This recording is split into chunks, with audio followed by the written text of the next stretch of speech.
Halo guys, jadi dalam video ini kita akan berbincang sedikit mengenai lobby dan negosiasi. Nah, apa itu lobby? Lobby adalah suatu pendekatan di antara kita dengan sasaran lobby kita agar terjalin kerjasama. Sedangkan bernegosiasi yaitu kegiatan di mana kita dengan sasaran lobby kita mencapai suatu kesepakatan. Langsung saja kita akan berbincang dengan narasumber kita, yaitu Ibu Jamzanah.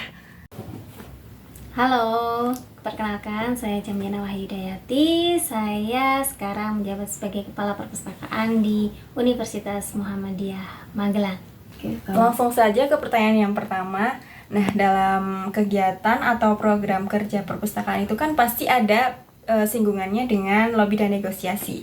Bolehkah Ibu memberikan salah satu contoh kegiatan tersebut? Oke, baik. Di setiap kegiatan organisasi yang berhubungan dengan struktural antara pimpinan dan middle maupun supporting staff di sebuah organisasi, tentunya proses-proses tersebut dilalui demi tercapainya satu kegiatan yang telah direncanakan atau diinginkan pencapaiannya. Nah, kalau di perpustakaan banyak hal yang berhubungan dengan lobby maupun negosiasi, karena di dalam kegiatan perpustakaan kan juga disusun program-program tiap 1 tahun sekali. Jadi ketika kita akan menyusun program kerja, kita harus menyiapkan banyak hal yang perlu kita bincangkan dengan pimpinan kita agar program-program kita dapat di ACC. Nah, dalam proses lobby kita tentu saja harus melakukan analisis situasi di organisasi kita sendiri. Kira-kira program kerja yang akan kita lakukan itu apakah akan menemui satu kendala atau akan berjalan dengan lancar atau sebaliknya. Nah, seperti itu. Tentunya kita harus melakukan pendekatan terlebih dahulu untuk mengenali situasi sehingga program kita dapat kita sesuaikan dengan kondisi di organisasi kita.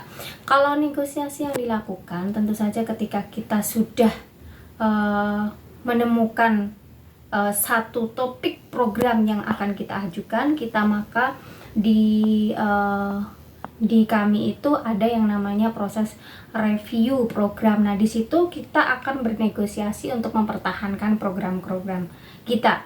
Salah satunya adalah ketika kami di perpustakaan akan mengadakan difabel corner, misalnya seperti itu. Jadi layanan untuk difabel begitu. Jadi kita harus mengenali situasi dulu, apakah nanti kita program difabel corner itu akan disetujui atau tidak.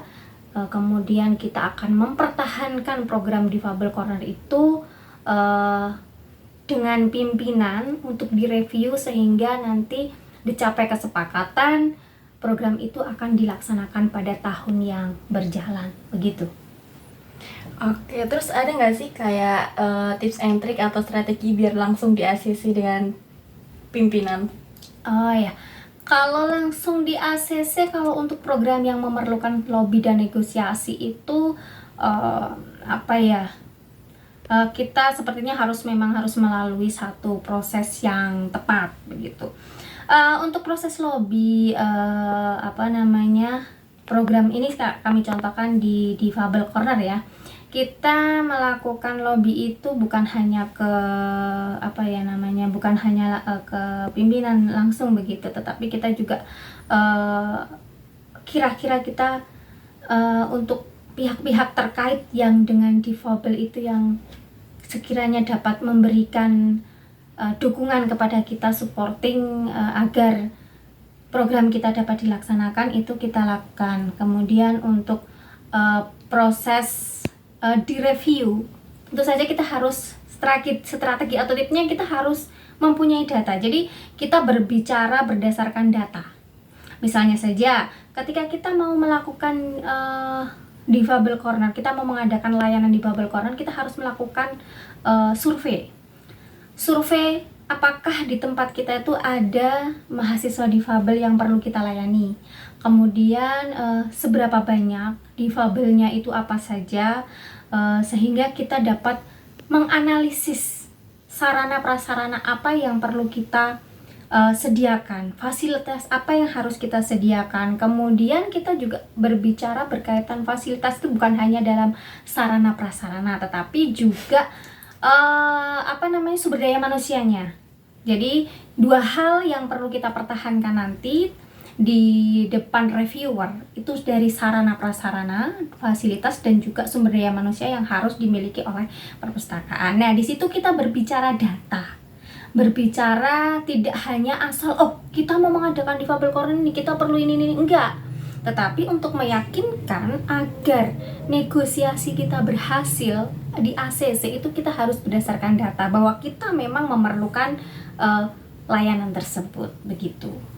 Oke Ibu, berarti dalam kegiatan lobby dan negosiasi Ibu berhadapan langsung dengan orang yang memiliki latar belakang yang berbeda dengan Ibu dan kita. Nah, kalau begitu bagaimana cara Ibu dalam kegiatan negosiasi tersebut dapat berjalan dengan lancar tanpa adanya hambatan?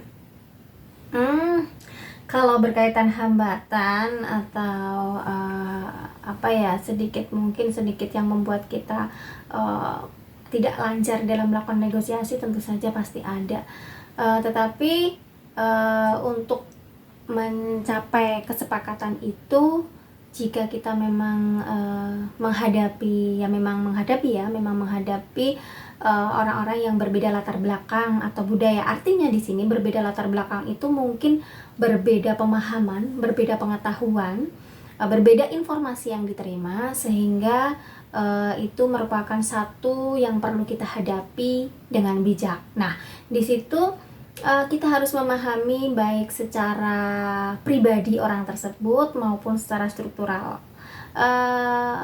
Dan secara pribadi di sini bukan berarti kita mengkaitkan masalah pribadi di dalam pekerjaan kita, tetapi kita memahami secara pribadi bagaimana orang tersebut sehingga kita dapat masuk ke dalamnya,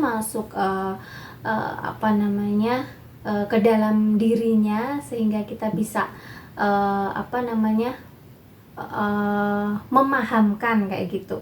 Nah, berarti di sini kita harus berbicara sesuai kapasitas. Dengan siapa kita berbicara, kita harus memperhatikan etika kita. Etika di sini baik secara struktural ataupun secara usia, begitu. Kemudian karakter dia juga kita harus pahami sehingga kita bisa memilih bahasa yang baik, yang mudah dipahami, yang dapat diterima, dan juga kita yang penting di sini adalah menjaga emosional kita. Ketika kita ada sesuatu yang tidak diterima misalnya, kita tidak boleh kemudian meninggikan suara kita, tapi justru di situ kita harus menjaga emosi kita dengan tenang sehingga apa yang kita maksudkan itu dapat diterima, begitu. Nah, yang penting di sini memang harus menjaga emosional tersebut. Oh iya Bu. Terus kemudian bagaimana sih cara Ibu dalam mengukur keberhasilan negosiasi tersebut? Dalam mengukur keberhasilan secara mudah negosiasi itu berhasil apa tidaknya, itu kan berarti kita ACC ya. ACC apa yang kita ajukan itu adalah satu keberhasilan negosiasi kita. Tetapi tidak berhenti sampai di situ ketika kita melakukan satu keberhasilan negosiasi itu. Sampai kepada apa yang kita ajukan tadi, kemudian di ACC tadi, apakah memang benar-benar sesuai dengan harapan kita. Artinya, ketika tadi saya contohkan di Fabel Corner itu, setelah kita melakukan analisis, setelah kita membuat proposal lah istilahnya seperti itu, apa yang kita butuhkan kemudian kita ajukan, kemudian ACC. Nah, ACC ini kan berhasil, tetapi tidak berhenti di situ ya. Di Fabel Corner itu dengan analisis kita tadi itu tepat apa enggak analisis kita, tepat apa enggak kita mengadakan layanan di Fabel Corner itu, berhasil apa tidak, sampai di situ. Jadi bukan hanya ACC program kita begitu, tetapi sampai kepada Difabel Corner itu berdiri, Difabel Corner itu dilakukan atau dilayankan, seberapa berhasil. Nah, sampai di situ. Jadi kita tidak hanya wis ACC berhasil, itu enggak, tetapi sampai pada pelaksanaannya. Nah, oke, ini mungkin yang terakhir ya, Bu.